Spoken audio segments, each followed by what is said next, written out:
Hello hi friends, welcome back to my channel అండి. ఈరోజు నేను మీ ముందుకు తీసుకొచ్చిన రెసిపీ వచ్చేసి పన్నీర్ స్టఫ్డ్ క్యాప్సికమ్ ఫ్రై. ఇది మనం వేడి వేడి అన్నంలో ఆ మధ్యలో స్టఫింగ్ చేసిన పన్నీర్ ఏమో క్రిస్పీగా, క్యాప్సికమ్ ఏమో సాఫ్ట్గా చాలా బాగుంటుంది అనమాట. డెఫినెట్గా మీరు కూడా ట్రై చేయాల్సిన రెసిపీ.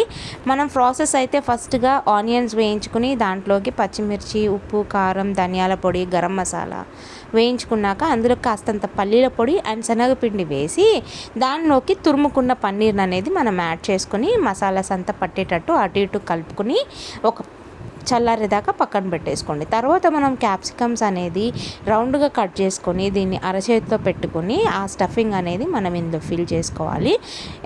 తర్వాత ఒక 5 మినిట్స్ మనం అటు ఇటుగా వేయించుకుంటే, అంటే అటు ఇటు వేయించుకుంటే ఒక 5 మినిట్స్, అది కూడా సిమ్ ఫ్లేమ్లో మీకు క్యాప్సికమ్ అనేది చాలా సాఫ్ట్గా కుక్ అవుతుంది అండ్ పన్నీర్ కూడా బేస్ టచ్ అవుతుంది కాబట్టి క్రిస్పీగా ఉంటుంది అనమాట. సో ఇదైతే నా రెసిపీ మీకు నచ్చిందనే అనుకుంటున్నాను.